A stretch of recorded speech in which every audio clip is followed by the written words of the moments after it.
자, 1번 문제 가겠습니다. 바울은 특별히 성 문제에 초점을 맞춰 결혼에 대한 권면을 합니다. 지금 앞부분 1절부터 7절 또는 1절부터 9절까지는 성 문제에 초점을 맞춰 결혼에 대한 권면을 합니다. 제가 이 표현을 굳이 넣은 이유가 지금 바울이 여기서 말하는 이 결혼 문제, 결혼은 결혼의 본질, 결혼을 하는 궁극적인 이유, 결혼에 대한 전반적인 하나님의 교훈을 다 다루고 있는 것이 아니다라는 것을 먼저 분명히 하고 가야 돼요. 이래야 이제 나중에 우리가 균형 잡힌 이해를 갖게 됩니다. 자, 문제 들어가겠습니다. 바울이 성과 관련하여 제시하는 결혼의 실제적인 이유는 무엇입니까?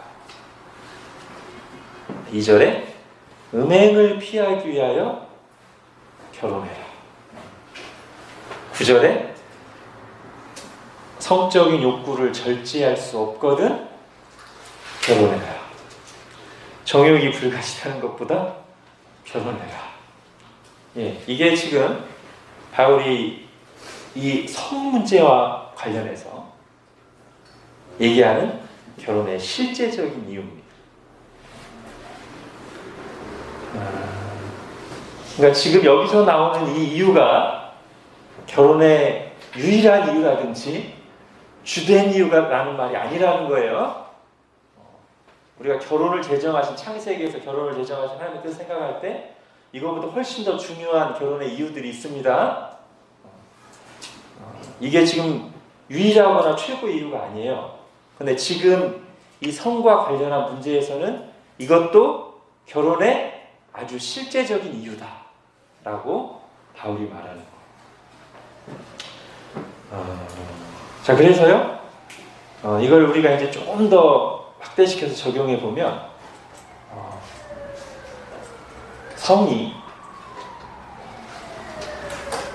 부정적인 것으로 인식돼서도 안 되고요, 그 자체로 너무 중요한 것이 되어서도 안 됩니다. 그렇죠? 그러니까 결혼을 생각하는데 또는 이미 결혼을 했는데 성 자체에 대한 부정적인 생각을 가지고 있으면 이건 이제 하나님의 말씀으로 치유를 받아야 돼요. 지난주에도 말씀드렸지만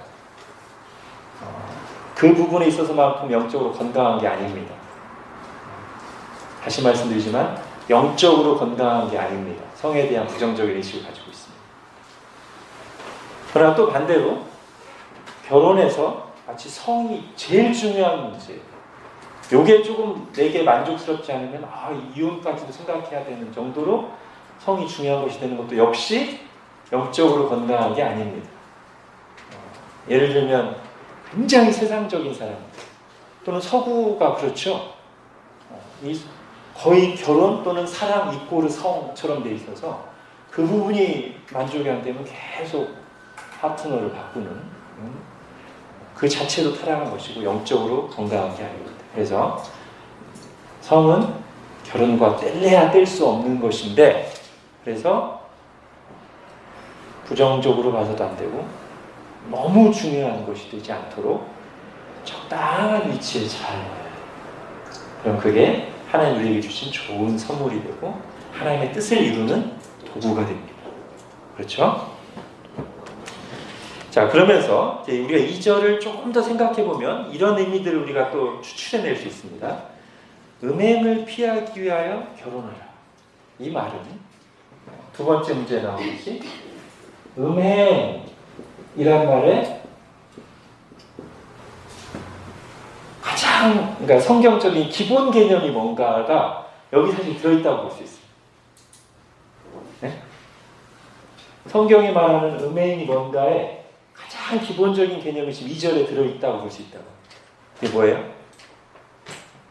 음행을 피하기 위해 결혼을 하라라는 말은 결혼을 벗어난 결혼이라는 울타리를 벗어난 성은 음행이다 라는 게 기본 개념이에요. 성경에 와서는 음행이. 이게 너무 당연함에도 불구하고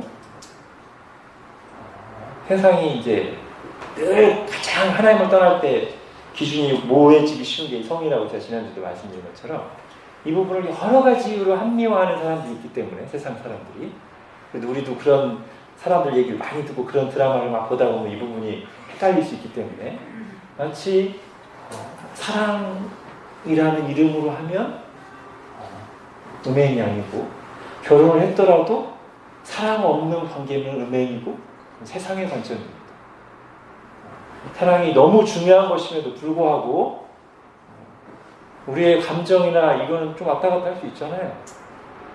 그죠? 이 결혼이라는 언약 관계가 기준이 돼서 음행이냐 아니냐를 판단해야지 시시각각 변하는 우리의 죄악된 감정이 기준이 돼서 내 감정이 와 떳떳하고 사랑으로 했으면 음행이 아니고 안 그러면 음행이고 그거는 전혀 성경에 기반한 기준이 아닙니다. 우리는 이렇게 이해해야 됩니다. 2절에 나온 대로 음행을 피하기 위하여 결혼하라 이 말 속에 담긴 기본적인 의식은 결혼이라는 울타리를 벗어난 성은 음행입니다.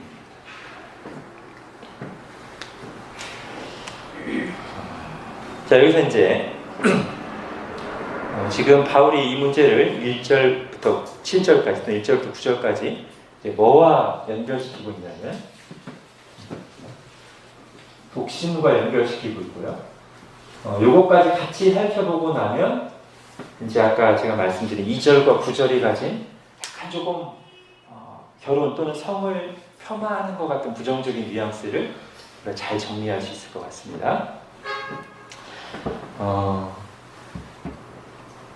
자, 7절 한번 보십시오.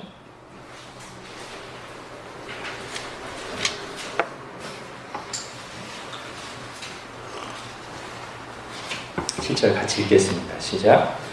나는 모든 사람이 나와 같기를 원합니다. 그러나 각각 하나님께 받은 자기의 은사가 있으니 이 사람은 이러하고 저 사람은 저러합니다. 예. 바울이 여기서 말하는 모든 사람 나와 같기를 원한다.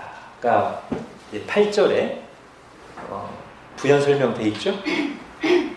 결혼하지 아니한 자들과 과부들에게 이르노니 나와 같이 결혼하지 않고 독신으로 그냥 지내는 것이 좋으니라. 그죠? 여기서 말하는 나와 같이는 독신을 말하는 겁니다. 바울이 독신이었죠.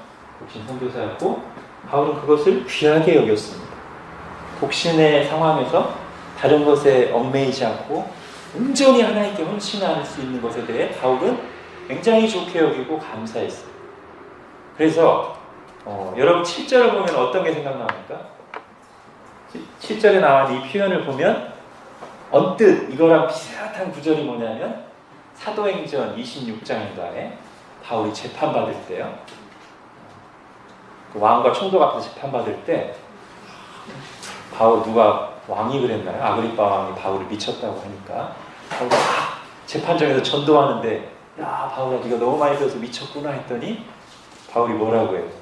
내가 미친 것이 아닙니다 하면서 여기 있는 모든 사람들이 내가 이렇게 쇠사슬에 매인 것 말고는 다 나와 같기를 원합니다. 바울이 이렇게 말합니다.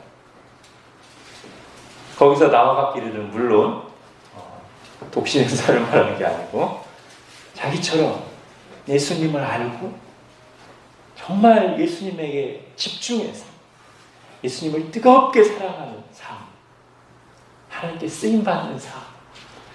나는 여기 있는 모든 사람, 왕, 당신 총독, 뭐 이 높은 사람들 할 것 없이 다 나와 같았으면 좋겠다.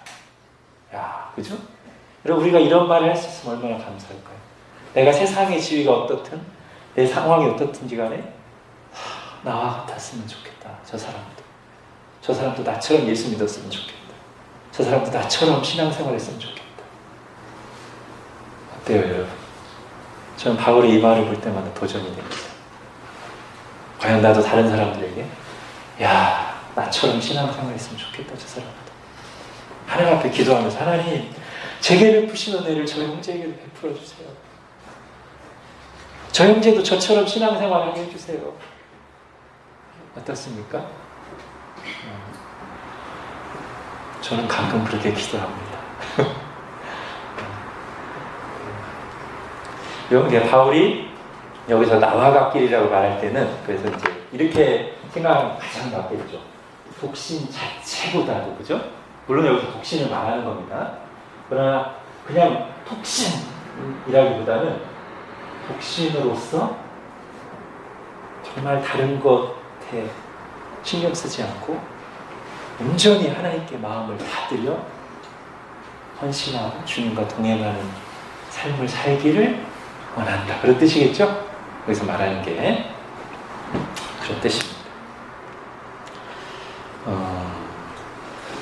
그래서 그 구절에 나오는 절제할 수 없거든을 우리가 요거와 연결시키면 어떻게 해석이 가능하냐면, 요 얘기를 하면서 바울이 바로 이어서 이걸 했기 때문에 절제할 수 없거든 를 해석하는 의미는 독신 은사가 아니면 이렇게 해석할 수 있단 말이에요. 그러니까 독신의 은사의 어떤 실제적인 표지 중에 하나가 이런 성적인 욕구를 또는 결혼하지 않고 혼자서 이렇게 살 수 있는 것을 잘 할 수 있는, 감당할 수 있는, 이게 독신의 은사가 있는 것의 기본 표지란 말이에요. 그래서 이런 은사가 있는 사람은 굳이 결혼하지 않고 자기가 정말 하나님께 그렇게 할 마음이 있다면 독신으로서 헌신하는 것은 좋은 것이다. 바울은 그걸 굉장히 지금 좋게 얘기하고 있어요.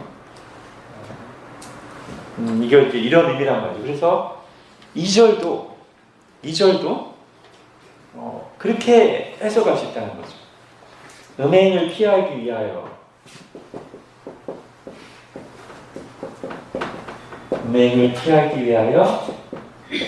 결혼하는 것도 역시 뭐랑 비슷한 거예요? 해석하면 독신의 은사가 없으면 결혼하라.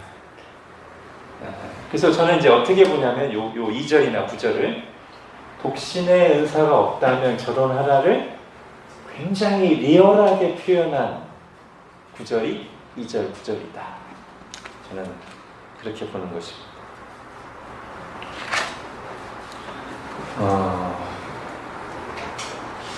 바울이 이제 이 얘기를 하면서 7절에서 은사라는 말을 분명히 썼고요. 그리고 이것은 이 은사라는 말 자체에 이미 그 뜻이 들어가 있지만 설명까지 덧붙이죠. 7절에 보면 각각 하나님께 받은 자기의 은사가 있습니다. 즉 이것은 하나님의 주권에 속한 거예요. 그렇죠? 그러니까 모두가 절제할 수 있는 게 아니란 말입니다. 모두가 결혼하지 않고 자기가 언제든지 하나님 앞에서 맹세만 하고 결단만 하면 이 생활을 잘 할 수 있는 게 아니란 말이에요. 은사란 말이에요. 자, 그러면 이것을 조금 이제 보편적으로 적용해 보면 그리스도인들이 결혼을 할 것인가 말 것인가를 여부를 결정할 때 고려되어야 될 굉장히 성경적이고 실제적인 이유 중에 하나, 그 요소 중에 하나가 이겁니다. 내게 독신의 은사가 있는가 없는가. 그죠? 다른 물론 어떤 특별한 상황들이 있을 수 있어요. 그것도 고려될 수 있는데 요즘 세상에서 말하는 것처럼 괜히 언론에서 부추기고 이기적인 마인드들이 가득해서 우리 어른 시대보다 어렵지도 않은데 마치 막 지금 결혼하면 무슨 지옥 가는 것처럼 무슨 뭐 애 낳는 게 무슨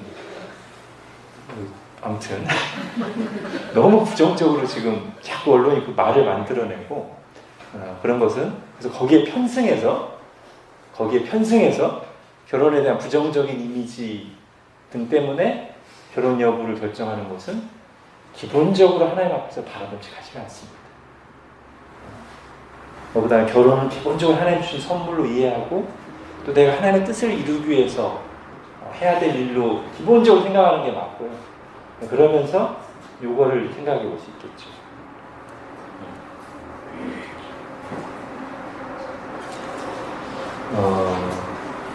천주교의 문제가 뭡니까?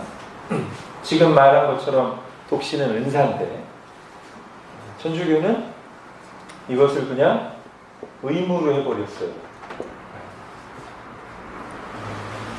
그래서 목회를 할 사람 중에, 신부가 될 사람 중에 이 은사가 있는 사람은 결혼 안 하고 하면 됩니다. 건강한 교단은 다 이런 원리를 가지고 있어요. 우리 교단도 이런 은사가 본인이 있다고 분명히 확신하고 목사 안수 심사를 할 때 나는 독신의 은사가 있기 때문에 결혼하지 않고 하나님 섬기려고 합니다 하면 결혼 안 해서도 목사 안수 줍니다. 근데 이거를 또 완전히 막아버리면 그것도 비성경적이죠, 그죠?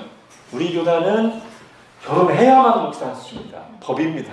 그러면 그 법이 성경을 지금 거스르는 법이죠. 바울이 말하고 있는 이거에 당장 거슬립니다. 근데 천주교는 이거랑 반대 입장에서 지금 이 원리를 거스르고 있어요. 이건 은사고 하나님 주신 일부 소수의 사람만 이럴 수 있는 것이고 대부분은 결혼하는 것이 하나님의 뜻인데 모든 사역자들은 독신을 의무화해버렸어요. 여러 가지 부작용들이 생기죠, 그렇죠? 그렇게 한 자체가 벌써 비성경적인데다가 여러 가지 부작용이 생깁니다. 바울은요, 오늘 본문 말고는, 제가 알기로 바울은 오늘 본문 말고는 바울 서신 어디에서도 결혼에 대해서 부정적으로 얘기하지 않았어요. 오히려 굉장히 그거를 좋게 얘기한 곳이 많죠. 그리고 이것을 결혼의 관계를 그리스도와 교회의 관계로 연결하는 부분이 많이 있고요. 또 이거랑 연관해서 생각하면 장로의 조건 중에 빠지지 않고 나오는 것이 한 아내의 남편이며 이 나온단 말이죠. 그렇기 때문에 그런 모든 걸 생각할 때 바울이 지금 여기서 이런 표현 몇 개만 보고서 바울이 결혼을 불가피한 차선책이라고 본다든지 이 성우 자체에 대해서 뭔가 약간 부정적이고 열등한 느낌을 가진 것처럼 이해하고 있다고 생각하는 것은 잘못된 견해라는 것입니다. 그걸 잘 이해하면서 봐야 돼요. 자, 그래서 이제 정리하면 2절, 9절은 요 의미의 리얼한 표현이고요. 우리가 독신을 이해하는 성경적인 자세는 독신을 너무 높이 생각해서도 안 되고 초대교회 후기부터 중세까지 독신이 뭔가 영적으로 훨씬 더 막 탁월하고 그런 것처럼 독신을 너무 높여서도 안 되고 또 독신에 대해서 부정적으로 생각할 하등의 이유가 없습니다. 본인에게 그런 은사가 있느냐 없느냐의 문제지 독신 자체에 대해서 교회 안에서 부정적으로 볼 하등의 이유가 없습니다. 그렇죠? 바울은 오히려 좋게 말하고 있습니다. 이런 은사가 있다면 얼마나 감사하냐. 내가 다른 것에 얽매이지 않고 내 삶을 전적으로 하나님께만 집중해서 헌신할 수 있어서 얼마나 감사하고 그렇게 말하기 때문에 저도 솔직히 독신에 대해서 이렇게 긍정적인 마인드냐 할 때 자신이 없어요. 이게 말씀으로 좀 교정이 돼야 됩니다. 저도 지금 가르치면서 제 속에 말하고 있어요. 그렇지. 독신에 대해서 전혀 부정적인 의식을 가질 필요가 없지. 스스로 얘기해야 됩니다. 자, 이제 3절, 5절 보겠습니다. 자, 결혼한 사람들의 기본적인 부부 생활 원리가 무엇입니까? 자, 2절부터 해서 다시 넘어가면 음행을 피하기 위하여 아내를 두고 남편을 두라. 여기에 이것이 아까 제가 결혼을 밖에 있는 성이 음행이다 하고 있고 그렇다면 2절이 당연히 내포하는 의미는 뭐냐면 부부 사이에 순결의 배우자를 향한 순결의 의무가 있다는 것이 당연히 내포되죠, 그죠? 2절에. 그러니까 결혼밖에 성이 은혜니 그걸 하지 않기 위해서 결혼을 한 건데 결혼하고 나서 결혼밖에 성으로 나가면 안 되잖아요, 그죠? 2절이 당연히 내포하는 것은 뭐냐면 배우자를 향한 성적 순결의 의무가 있습니다. 자, 그런데 3절에 가서는 그거와 같이 짝을 이루는 또 하나의 의무를 얘기하는 것이죠. 3절, 4절이. 자, 이게 뭐죠? 배우자의 성적인 요구, 권리를 존중하고 채워줄 의무가 같이 있습니다. 그리고 이 둘은 사실은 서로 상당히 긴밀하게 연결되어 있습니다.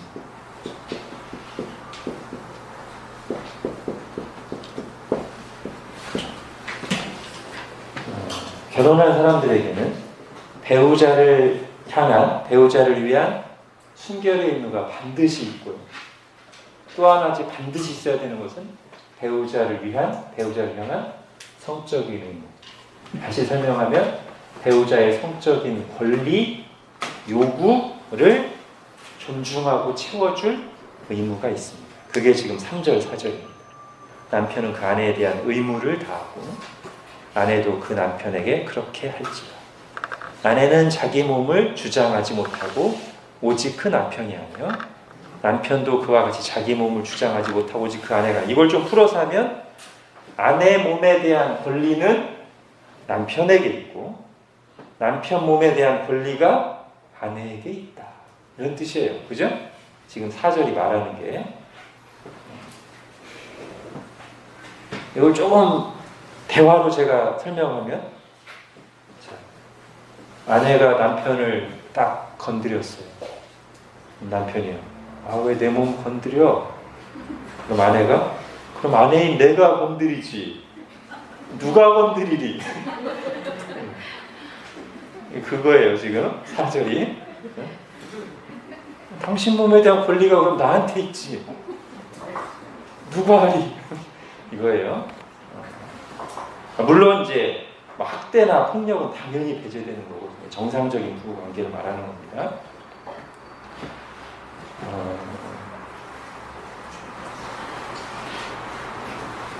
자, 제가 지난주에 이 세 번째 덩어리 6장 12절부터 1장 1절까지가 이제 세 번째 덩어리라고 했죠, 그죠? 그리고 여기에서 다루는 큰 주제가 뭐냐면 자유라고 있습니다, 그죠? 자유. 그래서 지금 요거를 자유와 연결시켜서 좀 생각해 보면 이렇게 말할 수 있죠. 결혼했으면서 아내로부터 자유로워서 다른 여자와 관계를 맺으면 이 의무를 어기는 잘못을 하는 것이고요. 결혼했으면서 아내 또는 남편의 성적인 요구로부터 자유로워서 거기에 대한 의무를 다하지 않는 것도 잘못하는 것이다. 그죠? 그건 그 두 가지는 다 자유가 아니라 타락이고 불성실이고 이기주의입니다. 이 의무로부터 자유로우려고 하는 것은 타락이란 말이에요. 자기 욕구만 채우는 이기심이란 말이에요. 마찬가지로 이 요구로부터 자유로우려고 하는 것도 하나님의 말씀을 거스르는 것이고 자기만 편하려고 하는 잘못된 행동이란 말이죠. 그리고 이제 이런 면들이 바로 요거죠.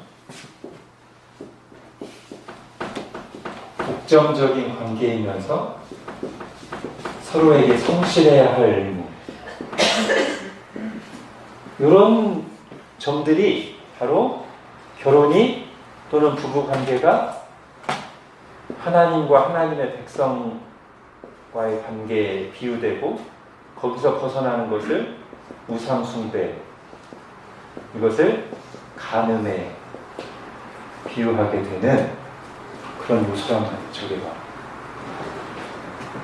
순결의 의미를 가지고 성적인 의미에 충실해야 되는데, 그런 독점적인 관계, 성실한 의미인데 그걸 다 하지 않는 것, 그리고 다른 곳에 한눈 파는 것, 이런 것들이 그래서 결혼, 간음이 비유되면서 설명되는 거란 말이죠. 자, 이것에 좀 더 구체적인 게 지금 이제 5절에 나옵니다. 분방하지 말라. 학방 쓰지 말라. 학방 쓰지 말라. 자, 이것은 제가 앞에서 말씀드린 것처럼 이 문맥상이요. 문맥상 이것은 부부관계를 금욕하지 말라는 의미입니다. 그런데 거기에 구체적으로 실제로 각방을 쓰는 것까지 저는 포함된다고 봐요. 여기에. 왜냐하면 그게 영향을 주니까요. 자, 5절의 구조를 한번 보십시오. 서로 분방하지 말라고 명령한 후에 다만이라고 하면서 기도할 틈을 얻기 위해 합의상 얼마 동안 하되 다시 합하라고 하는 아주 예외적인 조항 및 신중한 권면이 하나 들어가고요. 그 다음에 세 번째로 이는부터 해서 끝까지는 경고입니다. 그러니까 명령, 예외적인 케이스에 대한 설명, 그리고 경고, 이렇게 돼 있어요. 5절의 구조가.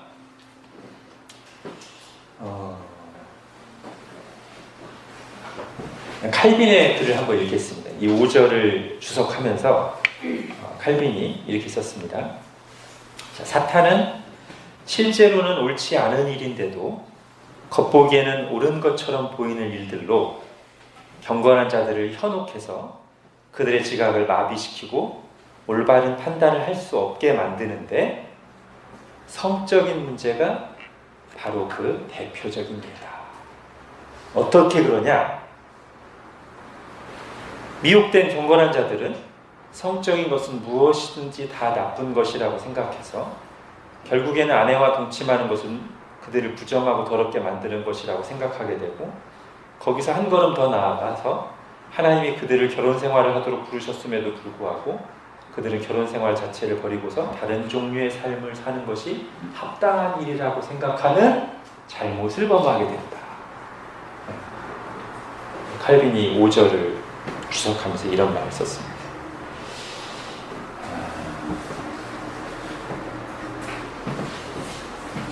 각방 쓰는 게 좋은 게 아닙니다. 이런 구체적인 부분에서도 하나님의 뜻을 생각하고 순종하려고 노력해야 돼요. 보이지 않는 곳, 가정, 은밀한 곳에서 다 자기 마음대로 하고 교회에서 보이는 부분만 잘하는 것은 바람직하지 않습니다. 자, 여기 보면 이 말이 나옵니다. 그러니까 제가 5절의 구조가 첫 번째는 명령, 두 번째는 예외적인 경우, 요거는 이제 조금 확대 가능성이 있고요. 세 번째 경고인데, 이 예외적인 경우에서 이걸 우리가 좀 한번 정리할 필요가 있어요. 자, 다만 기도할 틈을 얻기 위하여 합의상 얼마 동안은 하되 다시 합하라. 굉장히 구체적인 권면입니다. 자, 우선 기도할 틈을 얻자. 기도를 위해서. 자, 여러분, 여기서 이 기도가 일상적인 기도 생활일까요? 아니면 특별 기도일까요?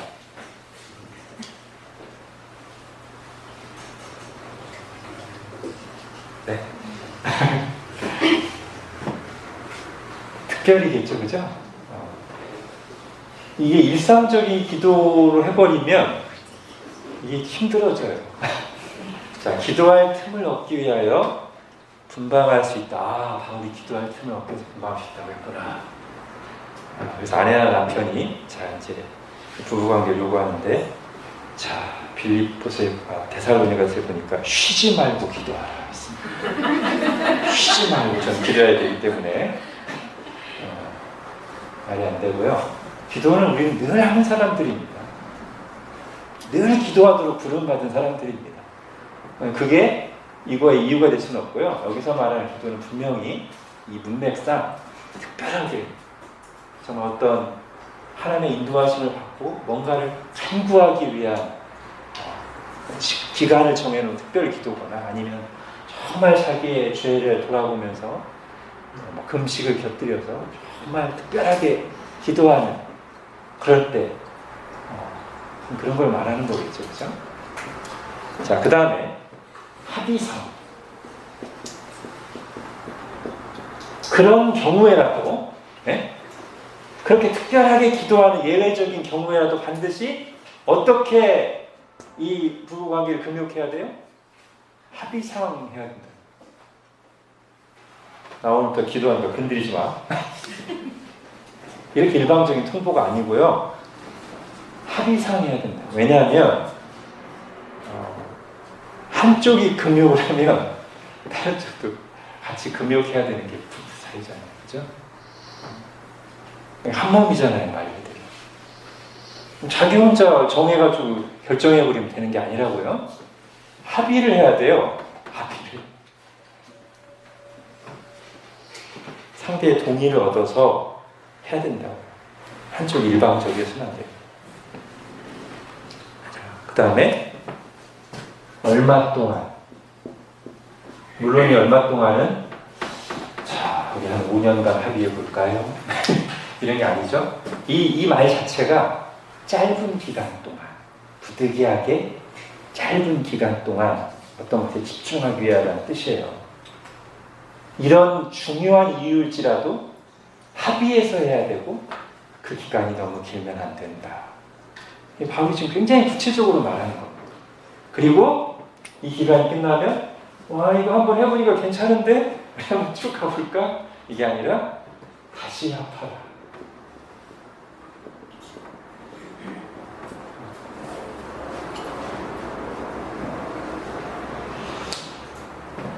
자, 이게 바울이 말하는 것입니다.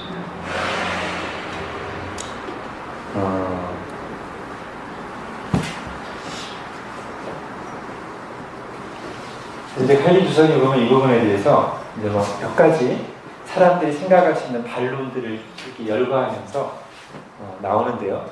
딱 정리하면 이런 내용입니다. 이제 계속 같은 얘기인데 성에 대해서 부정적인 의식을 가지고 있는 사람들이 자꾸만 그것을 합리화하는 어떤 것을 만들어내면서 거기에 영적인 의미를 부여한단 말이죠. 되도록 안 할수록 좋은, 전혀 성경적이지 않은 관점입니다. 그래서 이런 거죠. 우리가 정말 영적인 것에 집중하려고 하고 하려고 하면 하나님이 힘주시지 않느냐. 여기 지금 사탄이 너희 절제하지 못함으로 너희를 시험할까 하는 경고를 했잖아요. 바울이 경고했어요. 사도 바울이 이런 원칙들을 지키지 않고 그런 부부 사이의 의무를 제대로 하지 않으면 우리는 언제든지 넘어질 수 있는, 사탄이 그걸 틈타고 들어올 수 있는 사람들이다라고 경고를 했는데 바울보다 더 영적인 어떤 사람들이 아니야, 기도하면 괜찮아, 기도하면 하나님 힘주셔서 이겨낼 수 있어. 그것이 바른 입장이 아니라는 거예요. 그런 생각. 근데 그런 생각을 가진 사람들이 은근히 있어요. 자, 그래서 이것에 대해서 칼빈이 정리한 걸 다시 한번 가져오겠습니다. 우리에게 정말 사탄의 유혹이나 시험을 차단하고 물리치고자 하는 마음이 있다면, 이건 꼭 여기만 적용되는 게 아니고 우리가 자주 넘어지는 죄들에 대해 다 적용되는 거니까 잘 들어보세요. 우리에게 정말 사탄의 유혹이나 시험을 차단하고 물리치고자 하는 마음이 있다면 우리는 하나님께서 우리를 보호하시기 위해서 준비해 두신 해결책을 받아들여서 거기에 순종하여 행하는 가운데 사탄의 유혹이나 시험에 맞서는 것이 합당한 방법이고 정도이다. 즉 우리가 정말로 죄를 안 짓고 이 영적인 싸움에서 이기고 하나님 잘 섬기고자 한다면 이미 하나님이 성경에 기록해 놓으신 방법들을 적극 사용하고 순종하면서 하나님 도와주세요 해야지, 하나님이 그런 경우에 다 주신 하나님 말씀들을 안 하면서 이 말씀 이래서 하고 저 말씀 하고 귀찮아서 하고 다 안 하면서 그냥 어느 날 갑자기 자다 일어나서 하나님 도와주세요, 주님 기도 들으시는 분이잖아요, 도와주세요, 그렇게 하는 것은 나쁜 행동이라는 거죠. 기록된 말씀, 하나님 주신 방법들을 사용하면서 하나님 그러나 제가 연약하니 도와주세요 하는 게 정도지, 이미 주신 방법들을 무시하면서 아이 꼭 이런 거 안 해도 돼, 기도하면 다 이길 수 있어, 이 방법은 교만하고 옳지도 않으며 불순종한 행동입니다. 그래서 계속 읽으면, 따라서 우리가 바울의 경고를 무시하고 장기간이나 평생 동안 아내와 분방한다면 그것은 우리가 하나님께서 명하신 것들을 무시하고 행하더라도 마치 하나님께서는 우리에게 사탄의 그 어떤 시험이나 유혹도 다 물리칠 수 있는 영원한 능력을 주시기로 약속하신 것처럼 말도 안 되는 망상에 빠져서 경솔하고 무모하게 행하는 것이 될 뿐이다. 우리가 바울보다 영적인 사람인 척하지 않기 위해서 조심해야 됩니다. 예를 들면 밥 안 먹고 잠 안 자면서 토요일날 막 늦게까지 하나님 연구하면서 열심히 뭐 한다고 새벽 2시, 3시까지 하고서 주님 주일날 졸지 않게 해주세요. 잘못된 태도입니다. 여러분도 일찍 주무시고 여러분의 자녀들도 제발 토요일날은 12시 전에 재워주십시오. 만약 하나님 영광하면서 3시까지 공부해, 내일 쉬는 날이니까 3시까지 공부해, 주일날 졸고 있으면 야 졸면 안 되지, 기도 안 했어? 이랬단 말이에요. 기본 원리를 지키면서 순종할 걸 하면서 도움을 구하는 게 하나님의 뜻입니다. 자, 아까 제가 이게 좀 확대되는 수도 있다고 했는데요. 오늘 본문은 이제 모든 경우를 다 다루고 있는 것이 아니기 때문에 원리만 생각하면 됩니다. 이 원리. 우리는 순결의 의무와 성적인 의무를 다 지켜야 되고, 우리가 언제든지 연약해서 넘어질 수 있다는 걸 생각하고 이렇게 조심해야 된다는 그런 원리잖아요. 그리고 이런 거 할 때는 정말 부부가 서로 합의해서 신중하게 결정해야 돼요. 그런 원리죠, 그죠? 뭐 건강상의 이유 때문에 어쩔 수 없는 거잖아요, 그죠? 당연히 이해되는 것이고요. 멀리 출장을 가야 되는 경우도 또 당연히 우리가 합리적이고 합당한 것입니다. 굳이 성경 본문 안 나와도 말씀의 다른 부분이나 상식적인 판단으로 다 이해할 수 있는 거죠. 다만 이런 원리를 우리가 진지하게 받아들인다면 오랫동안 부부가 떨어져 있어야 되는 일이 밖으로부터 발생했다면 그때는 신중하게 생각하고 하나님 인도하시면 따라야 합니다. 1년, 2년 해외 출장인데 그럴 때는 고민을 해봐야 되는 거죠. 같이 가거나 아니면 출장을 안 가서 다른 길을 찾거나 하는 걸 생각해 볼 수 있죠, 그죠? 무조건 어쩔 수 없지 뭐 이게 아니고 이런 걸 생각할 때 그런 상황에서 진지하게 하나님 뜻을 묻고 결정해야지. 회사가 하라는데 뭘 아니죠. 이거 그거보다 더 심한 경우는 자녀를 위한 세상적인 교육열이 앞서서 가정에 대한, 이런 결혼에 대한 하나님의 말씀을 진지하게 생각하지 않는 기러기 아빠 현상은 절대 바람직하다고 할 수가 없습니다. 그리고 실제로 우리는 그 기러기 아빠 현상으로 인한 여러 가지 어려움과 부작용들을 많이 보죠. 자살하는 아빠도 있고 바람난 경우도 있고 많습니다. 그것이 이런 원리를 어긴 때 발생할 수 있는 예들 중에 일부분을 저희가 보는 것이죠. 자, 여러분 고린도서 9장으로 한번 가보겠습니다. 여기에 그거랑 좀 관련될 수 있는, 물론 바울이 이제 다른 얘기를 하다가 했지만 이거랑 연관됩니다. 고린도서 9장 5절.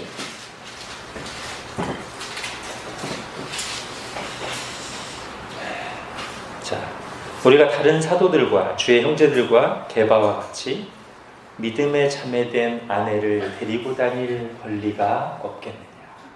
여러분, 이 구절이 지금 우리에게 어떤 정보를 줍니까? 결혼한 사도들, 결혼한 사역자들이 순회 사역을 다닐 때 아내와 함께 다녔던 것 같은 정보를 주는 것이죠.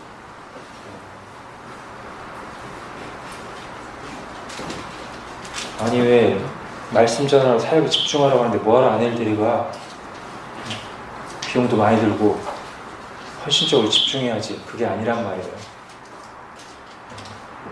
사도들이, 결혼한 사도들이 사역하러 다니면서, 지금 여행 다니는 얘기하는 게 아닙니다.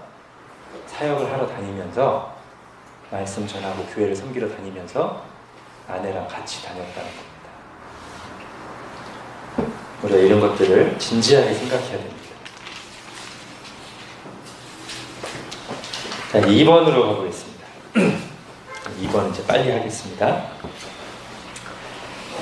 자, 바울은 세 부류의 사람들, 그러니까 8절에 결혼하지 아니한 자들과 과부들, 그다음에 10절에 결혼한 자들, 12절에 그 나머지 사람들에게 결혼과 이혼의 원칙에 대해 가르칩니다. 자, 세 부류의 사람들에게 주는 권면을 요약해 보십시오. 자, 결혼하지 않은 자들에게 주는 권면은 아까 한 겁니다. 9절 아까 했죠. 독신의 은사가 없다면 결혼해라. 이게 이제 결혼하지 않은 사람들에게 주는 기본적인 권면이고요. 자, 결혼한 자들에게 주는 권면을 하면서 바울이 우리 관찰해서 살펴본 그 말을 쓰죠. 명하는 자는 내가 아니요 주시라. 자, 이 명이 성경에 나오죠. 일단 창세기나 구약 성경에도 기본적으로 나오고요. 예수님도 이 땅에 계실 때 이혼에 대해서 철저하게 분명하게 반대한 가르침을 주셨습니다. 하나님이 짝지어 주신 것을 사람이 나누지 못할지니라. 그렇기 때문에 그걸 하는 거예요. 지금 바울이 말하는 게, 이것은 성경에 기록되어 있는 말씀 또는 예수님이 직접 하신 말씀 또는 나에게 직접 계시를 주신 말씀이라는 거예요. 그게 뭐예요? 한마디로 이혼하지 말라. 결혼한 자들에게 주시는 하나님의 계시된 뜻, 명확한 뜻은 이혼하지 말라. 자, 그 다음에 12절. 그 나머지 사람들은 뭘까요? 나머지 공부하는 사람들, 결혼하지 못하고 남은 사람들인가요? 아닙니다. 잘 보면 이제 이 얘기가 이제 결국 오늘 나머지 부분 12절부터 16절까지 쭉 연결되는 게 이제 이 나머지 사람들에 대한 얘기인데, 이 나머지 사람들은 누구를 가리키는 거냐면 믿지 않는 배우자와 결혼한 케이스를 말합니다. 바울이 이 얘기를 하면서 이를 명하는, 이건 주님의 명령이 아니다라고 얘기하죠. 즉 성경에 나와 있는 결혼하지 아니한 자들에 대한 말씀, 더 분명한 것은 결혼한 자들이 이혼하지 말아야 된다는 말씀은 어떤 경우냐면 둘 다 믿는 경우를 전제로 하는 거예요. 둘 다 신자라는 것을 가정한 가르침이에요. 그러니까 결혼하지 아니한 자들에게 이르노 이 사람들은 지금 믿는 결혼하지 않는 사람들에 대한 권면이고요. 10절에 나오는 결혼한 자들은 믿는 가정, 신자들로서 결혼한 사람들에게 하는 말이에요. 그리고 이제 12절이 그 나머지 사람들, 즉 이 경우가 아닌 경우, 한쪽은 믿는데 한쪽은 안 믿는 경우를 말하는 거예요. 이 지금 나머지 사람들. 이거에 대해서는 성경에도, 그리고 예수님도 이 땅에 계신 동안에도 이거에 대해서 말하는 경우가 없어요. 그래서 이는 주의 명령이 아니라 하고 시작합니다. 자, 그럼 바울이 이제 성령의 영감을 받은 바울의 권면이 뭐냐면, 만일 형제에게 믿지 아니하는 아내가 있어 남편과 이렇게 살기를 좋아하거든 버리지 말며, 여자도 마찬가지. 즉 믿지 않는 배우자가 계속 결혼 생활을 유지하기 원한다면 이혼하지 마라가 기본 원칙이에요. 사실 이것은 오늘날 우리나라 문화에는 잘 와닿지는 않습니다. 그죠? 우린 너무 당연하기 때문에. 그죠? 누가 안 믿는다고 이혼해요. 그죠? 너무 당연하고 오히려 우리에게 더 하고 보이는 부분은 뭐냐면 안 믿는 배우자가 신앙적인 이유 때문에 적극적으로 이혼하기를 계속 고집할 경우에는 매이지 말고 이혼해라. 지금 바울의 가르침인데 이게 오히려 오늘날 우리 한국교회 신자들에게는 그런 거예요? 라고 와닿을 만한 부분이죠. 그렇게 얘기하고 있습니다. 두 가지. 나머지 경우, 즉 믿지 않는 배우자와 결혼한 경우는 1. 기본적인 원칙은 같이 결혼 생활 지속해라, 유지해라. 그런데 그 믿지 않는 배우자가 아주 적극적으로 신앙적인 이유 때문에 이혼 원한다면 그렇게 해라. 거기에 매이지 말고 그렇게 해라. 자, 그 다음에 나오는 구절이 두 가지 해석이 가능합니다. 어디냐면 여러분 15절 보십시오. 15절, 16절 이제 두 가지 해석이 가능하고요. 이거는 정말 둘 중에 어떤 게 맞다고 아직 저도 말하기가 힘들 것 같습니다.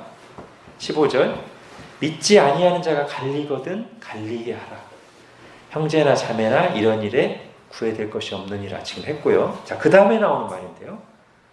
하나님은 화평 중에서 너희를 부르셨느니라. 이걸 어떻게 해석하느냐에 따라서 뜻이 반대가 되고요. 그게 그 다음 절까지 이어집니다. 하나님은 화평 중에서 너희를 부르셨느니라. 자, 이 말에 대한 첫 번째 뜻. 하나님은 화평의 하나님. 우리가 화평한 가운데 신앙생활을 하기 때문에 안 믿는 불신 배우자가 계속 불안을 일으키면서 헤어지기를 원하는데 그거 필사적으로 붙잡고 계속 갈등하고 있지 말고 거기에 매이지 말고 여기 좀 구애될 게 없다고 했으니까 그냥 떠나보내고 평안한 가운데 주님을 섬겨라. 첫 번째 뜻이 이거예요. 화평의 의미가 불신 배우자로 인한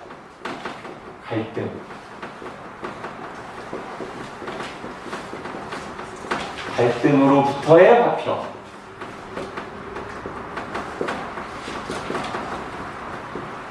자, 이런 의미가 있을 수 있어요.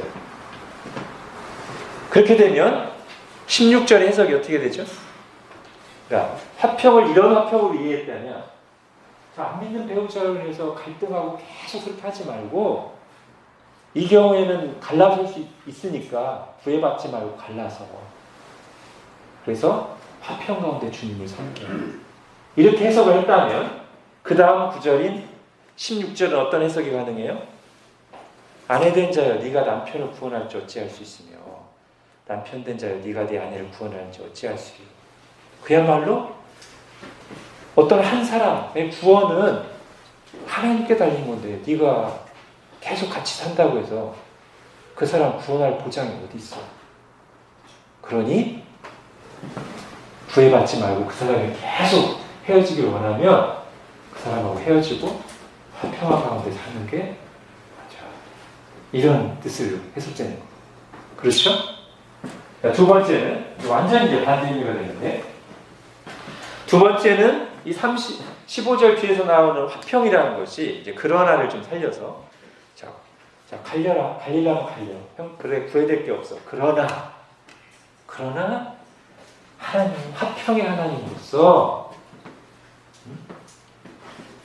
너를 통해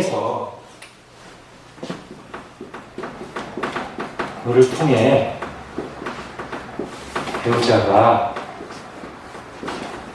하나님과 화평하게 될 줄을 그걸 위해서 너에게 지금 이런 섭리 가운데 이런 결혼 생활을 허락하셨는지를 하셨다는 것이죠. 그리스도 안에서의 화평이에요.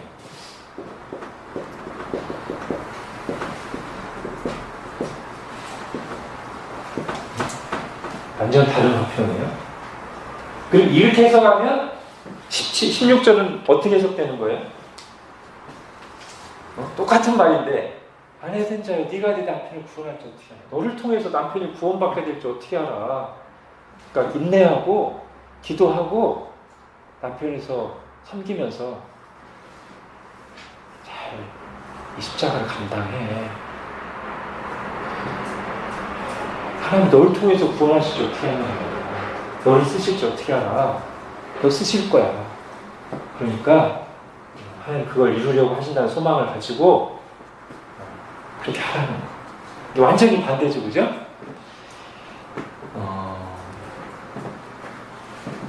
두 가지 해석이 다 가능한 것 같습니다. 저는 후자 쪽으로 많이 생각했었고요. 이번에 공부하면서 보니까 그렇게 반응하기가 쉽지 않은 것 같습니다. 원문으로나 여러 주석이나 해석을 볼 때 둘 다 가능합니다. 우리는 일단 15절 자체를 받아들이기가 힘들기 때문에 그 뒤에 나오는 해석, 15절 뒷부분에 그 화평에 대한 해석이나 16절 해석을 이 밑에 것처럼 해석하기가 참 쉬운데 우리 정서다.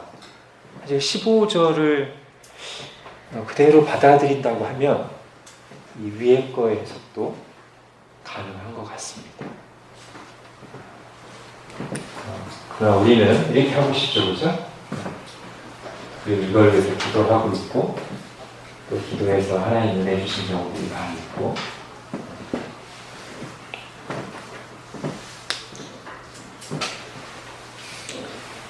자, 바울이 이런 권면을 하면서 어떤 것은 주의 명령이라고 하고 어떤 것은 주의 명령이 아니다고 말하고 있는데 그 의미가 무엇이고 어떤 차이가 있을까요? 앞에서 어느 정도 했습니다.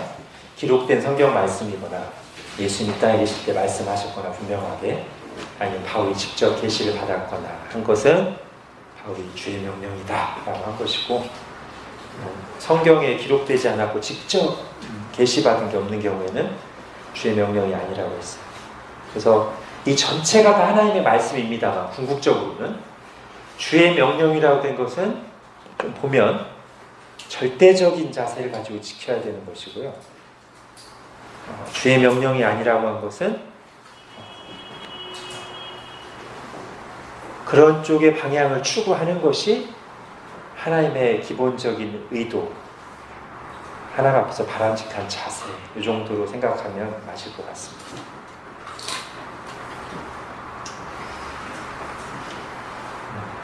분명히 그러니까 이 전체가 다 바울의 전체가 다 고린도전서 전체가 하나님의 말씀이지만 그 말씀들도 상황에 따라 적용돼야 되는 게 있고 얼마나 절대적으로 자세를 지켜야 되느냐는 조금씩 차이가 있어요, 그죠? 여기 지금 주의 명령이라고 된 것은 절대적인 자세를 지키는 게 맞고요. 주의 명령이 아닌 지금 바울이 권면하는 것은 이 문맥으로 봐도 그렇게 권면하고 되도록 할 수 있다면 그렇게 하는 것으로 보는 게 맞을 것 같습니다. 자, 믿지 않는 남편이 믿는 아내로 말미암아 거룩하게 되고 라는 말이 무슨 뜻입니까? 너희 자녀도 거룩하니라는 말이 이와 세례와 어떻게 연결될 수 있을까요?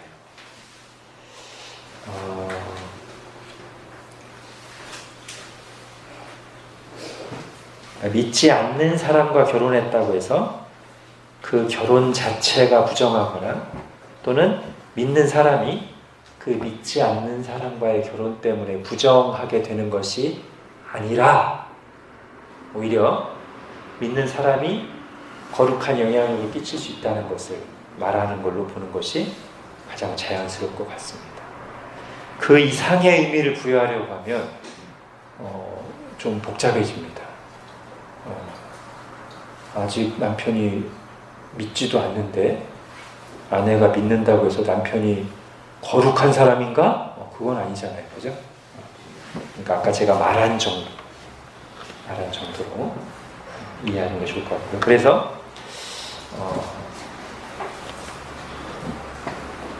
이게 아마 구약 시대랑 좀 연관을 생각하면 좋을 거예요. 구약 시대 보면 특히 에스라 느헤미야에 보면 포로지에서 돌아온 이스라엘 백성들이 이방인하고 결혼했다가 아주 에스라와 느헤미야의 탄식과 진노를 사서 부정하다고 여겨서 이혼하죠, 그죠? 신약 시대는 그렇지 않단 말이에요. 그게 신약 시대 그대로 적용되지 않는다는 거예요. 오히려 믿는 배우자를 통해서 거룩한 영향을 끼치는 쪽으로 가는 게 맞다는 것이죠. 자, 그래서 자녀도 거룩하다는 거예요. 두 부모 중에 한 명만 제대로 믿으면 남편이 내가 믿지 않는 배우자의 사이에 태어난 아이야, 얘는 거룩하지 않아, 부정해, 언약의 자손이 될 수 없도 그렇게 하지 않는다는 거예요. 두 결혼한 사람 두 사람 중에 한 명이 정말 믿음을 갖고 아이를 위해서 기도하고 신앙적으로 키우려고 한다면 그 아이는 거룩하다고 여긴다는 거예요. 언약의 자손으로 여길 수 있다는 거예요. 그래서 개혁교회 안에서도 장로교 안에서도 두 부모 중에 한 명이 분명하게 신앙 고백이 있고 그런 관점을 가지고 자기 아이를 이렇게 양육하겠다고 하면 유아 세례를 주는 것입니다.